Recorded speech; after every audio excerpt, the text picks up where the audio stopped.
Welcome to the Multifamily Zone, where business meets family. We explore what the entrepreneur life looks like from the family perspective. Now, here are your hosts, Julia and Gino Barbaro.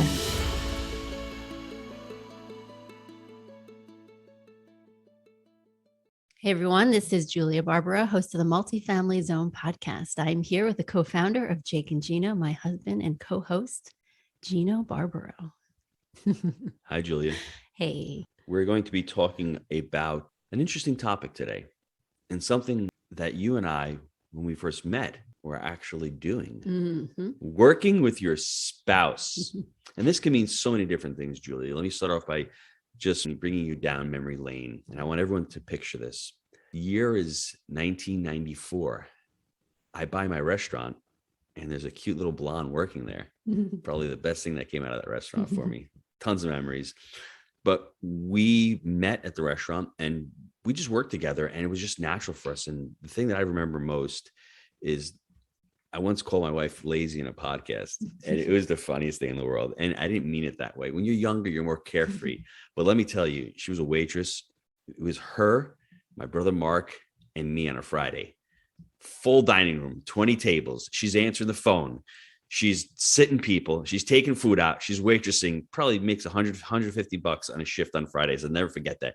She was a rock star. I mean, amazing worker. And, you know, that work ethic carried into what her sole purpose ultimately, became. She worked at the restaurant for a few years. And then her, I guess, goal in life, what she really wanted to do is to have children. So we broke paths and we didn't work with each other, quote unquote, at the restaurant for years. She'd come in every now and again. Then the kids started coming in. But the great thing about our relationship was she knew the pain and the struggle that I went through at the restaurant, which was great. And when I started going through other ventures and looking at other stuff, she was always very supportive of me. And without that support, I probably wouldn't be here talking to you on this podcast right now. I'd probably still be back at the restaurant, which is not a bad thing. It's just a different thing. So the reason why I bring that up is there's so many different ways that we can work with our spouses, so many different ways that we can, give them help that they need or just, be there for them. We're going to talk all about that. But the first thing I'd like to say is if you're considering getting into real estate or a different venture, make sure you include them. Make sure you paint the picture for your spouse, your significant other. When I got into real estate, my wife knew exactly why I was doing it. I just didn't like working at the restaurant anymore. I didn't see a future for us. I started telling her, Julia, I'm trading time for dollars. Every week, something happens, whether it's the power going out or there's a snowstorm or, it's a holiday week and the restaurant's closed. It was just such a struggle for me. And I felt like I was in a hamster wheel. So I think I painted that picture for her. And then I also talked about financial freedom. I want you to paint a picture for your significant other if you're on here. Why are you doing this? Financial freedom ultimately comes down to time freedom. And when you get a bill, like a $5,000 dental bill, you can just think about paying it, not struggling. There's so many things that you need to tell your spouse why you're doing this. We're not ultimately doing this for money, to become an entrepreneur and to get into real estate. We're doing it because we want the time freedom. We want to be able to go away and get in the car and go down south to Florida for a couple of days. We want to fly in friends from up north to come and visit us. We want to be able to afford a lot of these things. We want to be more charitable. We want to be able to choose time. We're doing a podcast at 10:30 on a Thursday morning. If I had a W-2 job, would not be possible. So time freedom is so important. Let your significant other understand it's not just about money. And I'm going to give you this quote because it's important. The quality of your life is really incumbent upon the quality of the options that you have. When you're financially free or when you're in real estate and you have time freedom, man, the quality of your life just skyrockets. I love everything you just said. That was really nice. Wow. That's why I usually, when I'm trying to cut in, I usually kind of slowly move over and let him know I'm trying to cut in. But that was awesome. And, it's funny because you just mentioned 2 decades of our life. And it's amazing what we're in a relationship where you've come from, how much you've grown together. Because we were just on Toastmasters last night and we were talking about, I had mentioned a story about what I learned the hard way. And that was listening to the other person instead of always assuming that you know it all. I wish I had done that younger, but at the same time, it took me to where I am now. So I don't regret that. And when I remember working with Gino back in the day, it was super fun. We had the best time. It was so fun. And then our relationship happened during that. And so here we are struggling, in a sense, struggling, but also at the same time, it was super fun working together. And now we're in a relationship and we're trying to figure out the balance between the two, because a lot of hurt feelings come in if you have ideas and you realize that, he's the owner of the restaurant, but I have these great ideas. You know what I mean? There's a lot of ego that comes in play and pride. And we need to learn to balance that and to say, what's important? What do I want? And Gino mentioned something super important, especially when you're working with your spouse, is to get clarity on what you're looking for, because half the time we're not really sure. We need to get clarity on what we want to do together. And I mean, even running a household, even running a family, because a lot of issues come up and the two of you have different opinions. And so what do? You have to talk about it. You have to be open to listening to the other point of view in a calm manner, because I feel like nowadays everyone just jumps on the hurt feelings, and they storm off and they can't have a discussion. Get back to having that discussion. Listen to the other person. What are they looking for? When we work together, there's a lot of times where I have to just bite my tongue because I have this great idea that I think is great, but he doesn't think so. So it's a, what do we do now? And it's a lot of humility. You have to have humility when you're working together, because like I said, there's moments where I just want to be like, forget it. I don't want to work with you anymore. And they come quite often, to be honest. I rarely have that feeling, to be completely honest with you, because I'm the one that bites my tongue. I'm the more stable one, it appears, because I'm less emotional and I'm more about solving problems than creating them. If you have a problem, I don't want to hear the problem. Give me the solution. Yes. A couple of things that came out of that. If you haven't heard our podcast with Dr. Gary Chapman on the 5 love languages, go back to the Multifamily Zone a few shows ago and listen to that podcast, because it'll give you the ability to communicate in your spouse's or your partner's relationship language or love language. Very important that you do that. The second thing, the great Stephen Covey says, seek first to understand, then to be understood. I'm just reading a book by Arlene Pellicane. She read it. She wrote the book with Dr. Gary Chapman. We're having them on the podcast on our next show. And it's about screen time. And one of the things that being on a screen does to our youth, they have less empathy. It's a lot easier to break up with somebody or tell somebody no through a text than it is looking at your spouse and saying, can't do it.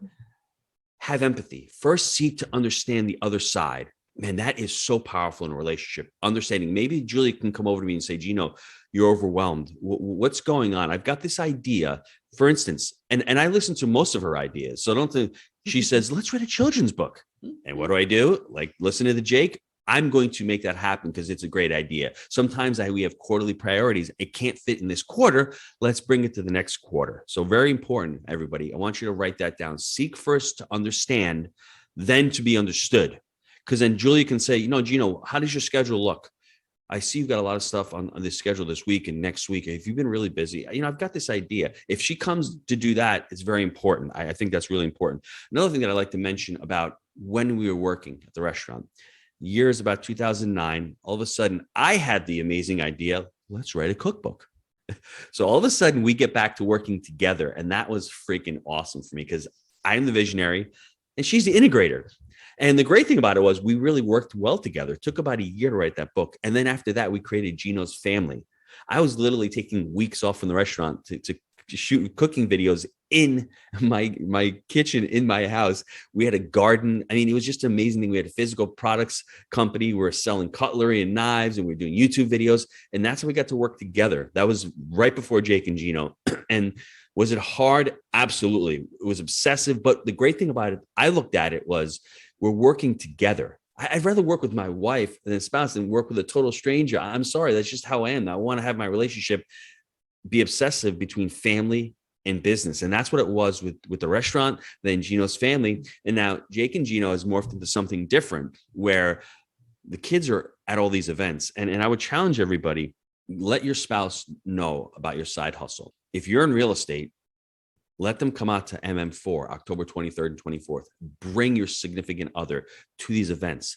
They may think, hey, Julia may think, Gino, you're going to these events, you're networking, you're going out with your buddies and drinking. bring them, because it's not all fun and games. I don't like to network. I don't like to go out and drink at nighttime on the weekends.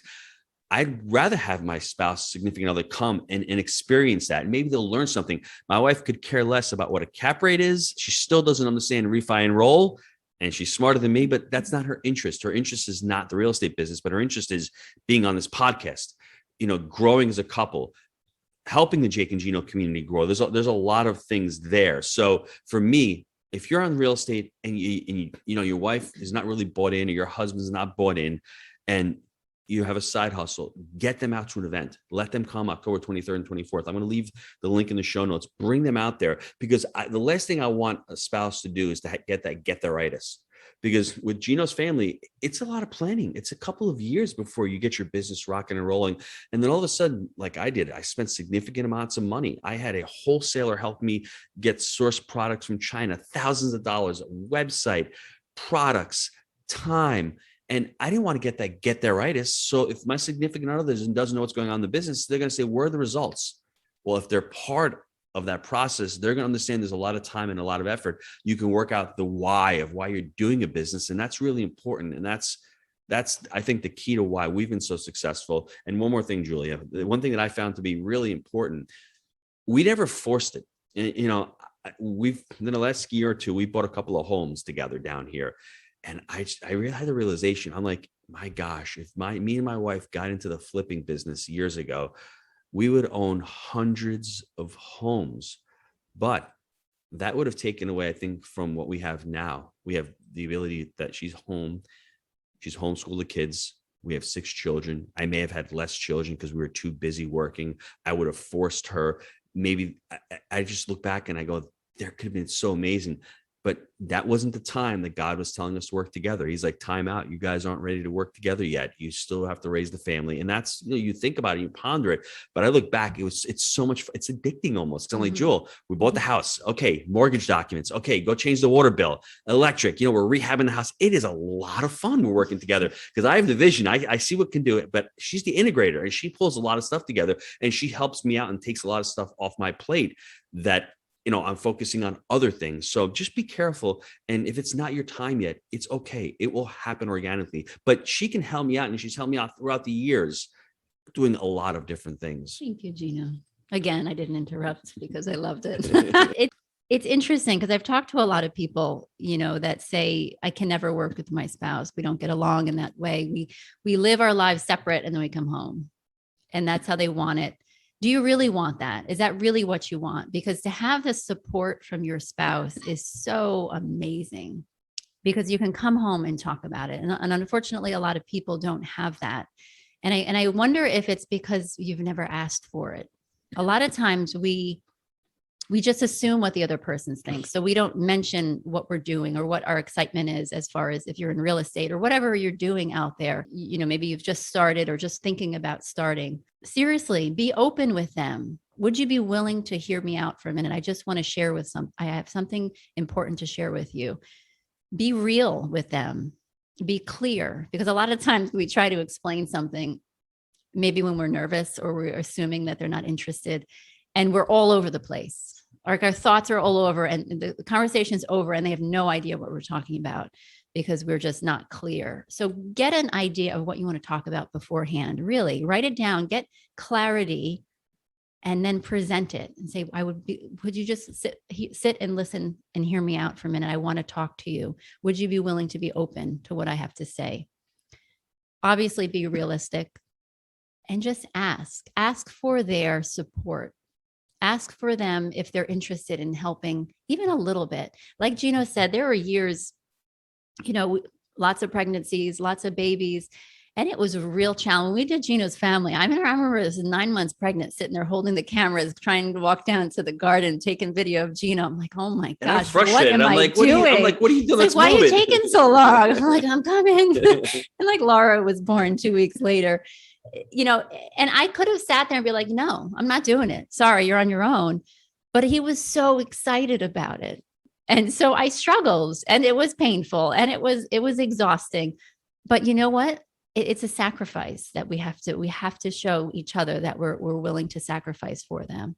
And I would do it again in a second, and I'll do it always. And that's so important, is that putting the other person first, because when you're putting them first, they're hopefully at some point going to put you first. And sometimes it takes a little long, but it will happen. That's a perfect segue to what I have to say about that. If you're considering doing this, you need to work your ass off.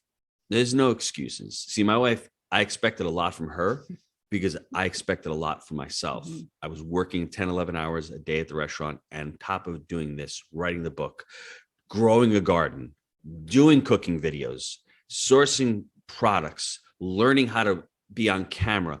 I was spending hours and hours and hours a week trying to hone the craft and trying to get better. And I didn't expect any less of myself. When we got into Jake and Gino, Julia helped us write the first book, uploading into Create Space. This was years ago, doing all that work. But, Jake and I, took us months and months to write that book.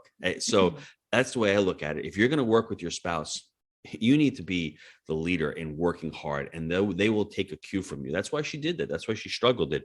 And, Julia mentioned something before she was speaking.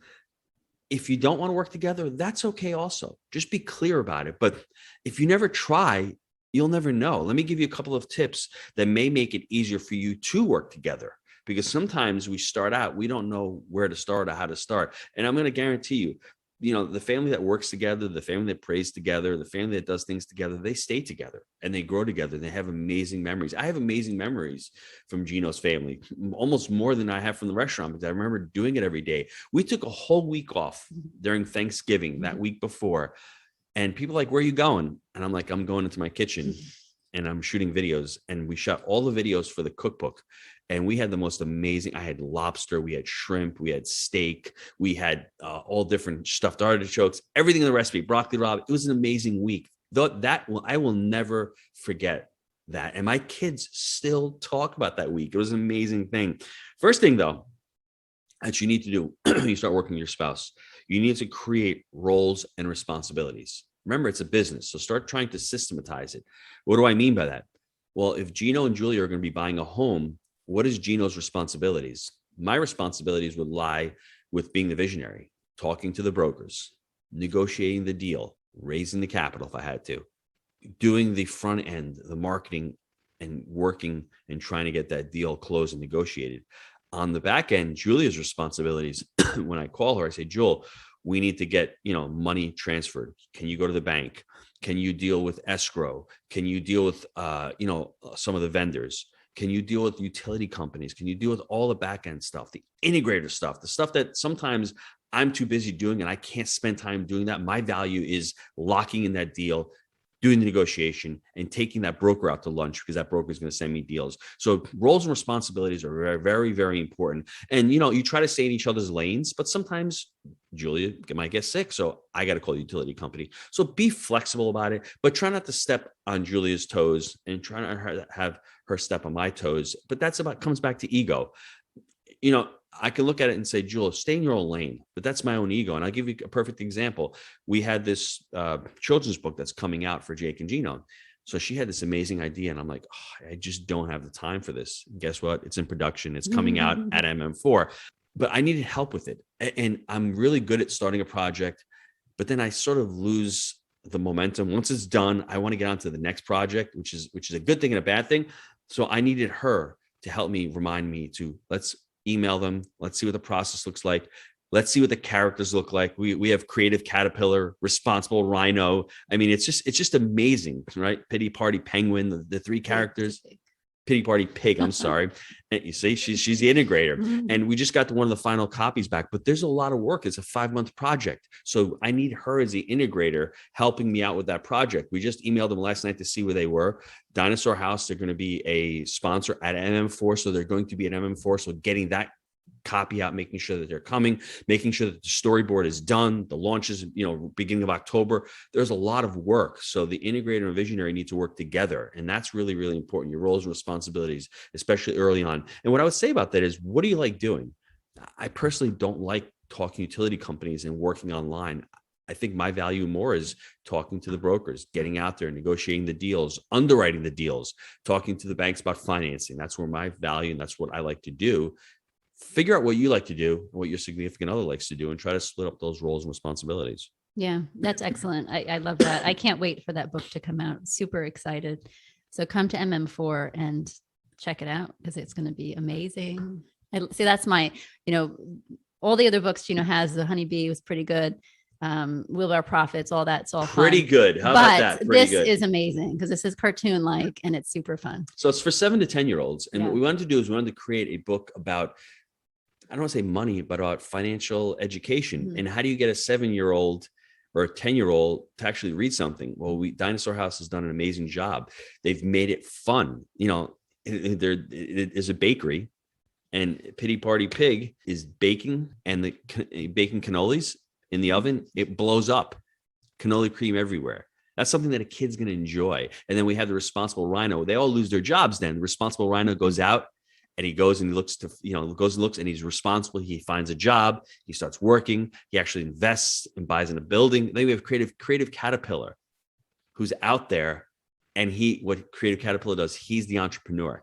He's out there trying new ventures. He's trying to make a lemonade stand. That doesn't work. And then eventually he connects with Responsible Rhino and they get into business together. And then you see Pity Party Pig making these unwise choices. All of a sudden he's unemployed. What does he do? He goes out and he buys a TV and he spends money that he doesn't have. And it's really giving kids choices. And it's so much fun. It's an enjoyable story, but you have to make it fun for 7 to 10 year olds. There's going to be coloring at the end of the book, but there's that message involved with, hey, what happens when something happens to you in life? These 3 characters, how do they each face that challenge, and which one do you want to be? It's always thought-provoking for kids, but making it a lot of fun. Mm-hmm. Love it, love it, love it. It's a challenge to work together, but there's more happiness and joy that comes out of it if you choose to see it. And we talked about mindset many times on this podcast, in our coaching. And it's so important that you put that mindset toward your relationship as well. And what I mean is a lot of times we're like, no way, I can't work with my husband. And then we list all the negative characteristics of him. Learn to switch that brain and focus on the good aspects of the person first. Because when you do that, you're more grateful for them. You notice all the goodness of that person first. And when you do that, then you could focus on, okay, what do we need to work on? And then you realize that there's more good than there is bad. Because a lot of the times we really do focus and we get stuck in the negative, and it really affects all of our relationships, ourselves, our happiness, the ability to be joyful. So I just encourage you, every relationship, but especially your marriage, look at the other person and see the good in them first. If you want to just sit quietly somewhere and just write out all the things that you love and respect from that person and the qualities they have, and you'll notice how many they have that you don't notice. So start noticing. And one way you can start noticing, I wish I had done this, but I didn't know. Go out and hire a life coach. For me, back in 2009, I hired my first coach. Never did that before. Maybe 2008. I wanted to write a cookbook. I didn't know how to start. And that life coach, Jim, big shout out to Jim Riley. He said, write 1 page a day. And that changed my life because for some reason, the simplest advice was like 1 page a day. At the end of 6 months or 8 months, you've got a cookbook. And I was able to digest that. And what I should have done was maybe we should have gotten some coaching on our relationship as far as the business aspect of it. Invest $700,000, $1,500 on a life coach to work with you. What their job is to raise your level of energy, to engage you, and to ask you these thought-provoking questions that Julie is talking about on the thing. What would it look like? Let's paint an amazing picture. You're going to get excited. Hey, Julia, what would it look like to work together? And I can answer that. Jewel, it'd be amazing. We'd be able to do podcasts. You'd be able to come to the Jake and Gino events. We'd be able to go on vacation whenever we wanted to. You start painting that picture of the possibilities. All of a sudden, your mind starts saying to yourself, well, how do we make that happen? Instead of just sitting there and not knowing anything, a life coach can really help you out and give you that clarity, because we don't lack motivation, everybody. We lack the clarity. And the fear comes, and fear is another really strong emotion. When we're in fear mode, it's very hard to take action. I was never in fear when I started these other companies. I was more of an anger. I remember being angry at my situation and saying, if I fail, I fail. I just have to try something different. Get out of that fear state, and hiring a coach will get you out of the fear state. If they do a really good job, they'll raise your level of energy. They'll raise the possibilities. They'll ask you questions that deep inside the answer to, but no one's spoken to you before. And sometimes maybe do it with your significant other, because it may be hard to do these brainstorming sessions with your significant other, because sometimes, they have an attachment to the outcome. You want somebody who's detached and who's asking you the tough questions. You may not ask your spouse the tough questions, but you're going to get those tough questions asked by a life coach. Yeah, definitely open that communication, because that is a life changer. A lot of us are just afraid of what the reaction will be. So we assume in our head how it's going to be and we avoid it. I just encourage you, just start opening up little by little, plan it ahead. Like I said, get clarity, be open about it, be real about it. And just start asking if your spouse would be willing to hear you out. From that fateful day on May 17th, 1994, was the first day that I walked into the kitchen of the restaurant, and I see this attractive, beautiful little blonde girl at the time. And I say to myself, this is going to be interesting. The restaurant was difficult for those first 6 months working there. We closed down. I remember reopening. She came back to the post-opening in 1995. We dated, ultimately got married in 1998, worked together those years. And ever since then, our relationship has grown and we've continued to work together. And it's only going to get better by working together. So I challenge everybody out there, if you have the opportunity to work with your significant other in any way, go for it. Love that, Gino. Thanks, everybody. Thanks, everyone. Appreciate you all. See you next time.